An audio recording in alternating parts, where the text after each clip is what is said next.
तालिबान ने अब पाकिस्तान के खिलाफ रूस से कौन सा बड़ा हथियार मांग लिया है, जानेंगे क्या है मामला। तो वहीं दूसरी तरफ भारत ने बांग्लादेश को जहां डीजल बंद किया, तो वहीं पश्चिमी दुनिया ने ऑर्डर देना बंद कर दिया है। जियोपॉलिटिक्स में बहुत कुछ चल रहा है, हमेशा की तरह जानने को मिलेगा बहुत कुछ। आइए जानते हैं इन खबरों को विस्तार से। अफगानिस्तान में पाकिस्तानी फाइटर जेट के हमलों का सामना कर रही तालिबानी सरकार अब रूस के शरण में पहुंच गई है। तालिबानी सरकार ने रूस से इच्छा जताई है कि वो अफगान सेना के लिए एयर डिफेंस सिस्टम और एयर स्पेस कंट्रोल के उपकरण मुहैया कराए। तालिबान ने ये मांग ऐसे समय में की है जब पाकिस्तानी वायुसेना के फाइटर जेट और किलर ड्रोन लगातार अफगान एयर स्पेस में घुसकर टीटीपी के ठिकानों पर हमले करते रहते हैं। इनमें से कई लोग मारे भी गए हैं। यही वजह है कि पाकिस्तान और तालिबान की सेना के बीच कई बार तनाव भड़क चुका है। तालिबान के रक्षा मंत्री ने कहा था कि उनकी सेना इसका करारा जवाब देगी। रूसी समाचार एजेंसी तास के साथ बातचीत में अफगान सरकार के रक्षा मंत्रालय में लॉजिस्टिक डिपार्टमेंट के प्रमुख जनरल सैयद अब्दुल बासिर ने कहा कि उन्हें रूसी हथियारों और सैन्य उपकरणों की जरूरत है। इससे तालिबानी सरकार अपनी सीमा की रक्षा कर सकेगी। रूसी हथियारों को लेकर पूछे गए एक सवाल के जवाब में तालिबानी जनरल बसीर ने कहा कि मैं समझता हूं कि हमें एयर डिफेंस और एयर स्पेस कंट्रोल उपकरणों की जरूरत। हमारे पास जमीनी उपकरण है। मैं समझता हूं कि हम इन उपकरणों को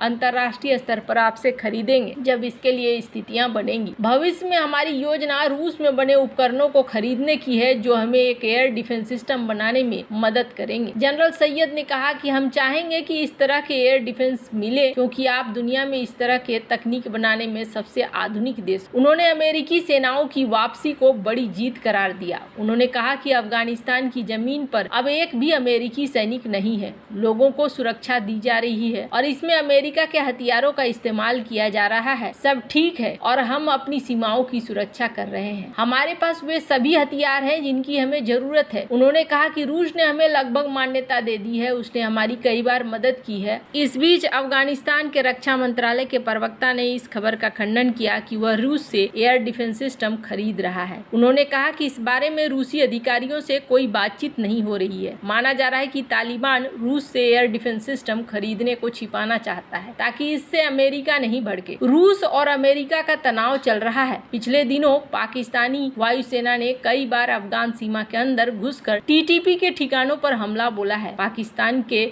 रक्षा मंत्री ने भी धमकी दी है कि वे अफगानिस्तान में घुसकर टीटीपी आतंकियों का खात्मा करेंगे। इन सब को लेकर तालिबानी चौकन्ना हो गए हैं जो टीटीपी को सपोर्ट करते हैं और टीटीपी आतंकी पाकिस्तान पर कब्जा करके शरिया कानून लागू करना चाहते हैं। खैर, जहां एक तरफ ये सब कुछ चल रहा है, वहीं दूसरी तरफ बांग्लादेश में आखिरकार ऐसा क्या हो रहा है। बांग्लादेश में भारत को लेकर रिश्ते बिगाड़ने की जो चीजें चल रही है वो अब थोड़ा और आगे बढ़ती हुई नजर आ रही है। आपको बता दूं, यहाँ पर बांग्लादेश का जो विभाग है कपड़ों का, जो फैक्ट्री वगैरह जिसके बेस पर इन्होंने सब कुछ बनाया था, वही अब डामाडोल स्थिति में चल रहा है क्योंकि यहाँ पर अब दुनिया भर से जो ऑर्डर आते थे बांग्लादेश को, वो ऑर्डर आने बंद हो गए हैं। वेस्टर्न दुनिया से जो खास करके ऑर्डर आते थे वो भी बंद होते हुए दिख रहे हैं। और इन सब के बीच में भारत ने धीरे धीरे कॉटन सप्लाई को भी बंद कर दिया है। साफ बात है, जब तक पैसे क्लियर नहीं होंगे तब तक यहाँ पर बहुत मुश्किल है पैसे लगाना। इसके अलावे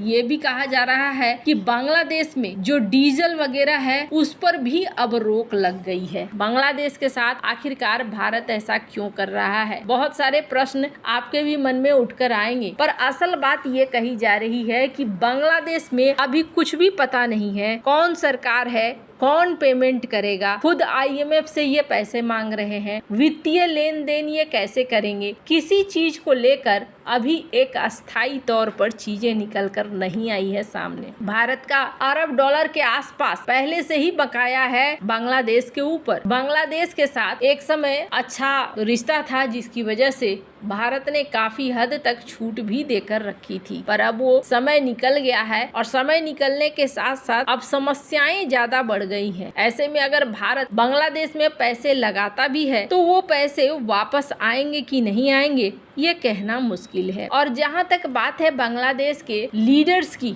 तो बांग्लादेश के लीडर्स कुछ इस तरीके के बयान दे रहे हैं जिन बयानों से ऐसा लगता है कि बांग्लादेश रिश्ता रखना नहीं चाहता है। वैसे तो भारत ने इस बात को साफ किया है कि भारत को कोई समस्या नहीं है और भारत रिश्तों को बढ़िया रखना चाहता है, पर इनके साथ समस्या ये है कि ये शेख हसीना के पीछे पड़े हुए हैं कि शेख हसीना को वापस लाया जाए। कहा अभी भी बीएनपी के बड़े नेता आलमगीर ने ये कहा है कि भारत को अगर बांग्लादेश के साथ रिश्ते रखने हैं तो बांग्लादेश को लौटाना पड़ेगा शेख हसीना। अब शेख हसीना को अगर भारत लौटाता है तो डिप्लोमेटिक तौर पर ये भारत के लिए एक अजीब सी स्थिति पैदा हो जाएगी जो भारत नहीं करना चाहेगा और भारत के लिए चीजें ज्यादा कॉम्प्लिकेटेड हो जाएंगी। हालांकि हमने आपको पहले भी कहा था कि बांग्लादेश मामले में भारत कुछ भी ऐसा फैसला नहीं लेगा जिस फैसले से उसकी कूटनीति प्रभावित हो और 6 महीने के अंदर बांग्लादेश में कई तरह की समस्याएं भी दिखनी शुरू हो जाएंगी। स्क्रीन पर ताइवान की एक खबर देख सकते हैं जिस ताइवान का ये कहना है कि चाइना इस गवर्नमेंट के साथ काम करने में थोड़ा हिचकिचाहट दिखला रहा है। बांग्लादेश के साथ पहले जैसे चाइना के रिश्ते थे उस तरीके के रिश्ते अभी नहीं देखे जा रहे हैं। हालांकि सिर्फ इतना ही नहीं है, अमेरिका के बारे में ये कहा जा रहा है कि अभी भी कई सारे मिस इन्फॉर्मेशन अमेरिका यहाँ पर फैला रहा है। जैसे कि CNN की टीम ने ये दावा किया था कि भारत ने यहाँ पर बाढ़ ला। भारत ने पहले भी खारिज किया है कि भारत ने ऐसा कुछ नहीं किया है। इसके बावजूद CNN के दावे में इस बात को कहा गया। यहाँ तक कि CNN की एक पत्रकार बांग्लादेश भी पहुंची थी और बांग्लादेश में एक वीडियो शूट कर रही थी जिस वीडियो में इन्होंने ये बातें कही है। हालांकि भारत के विभाग ने, जो भारत का एक्सटर्नल अफेयर मिनिस्ट्री है, उन्होंने इस बात को साफ किया और कहा कि ये जो वीडियो बताया जा रहा है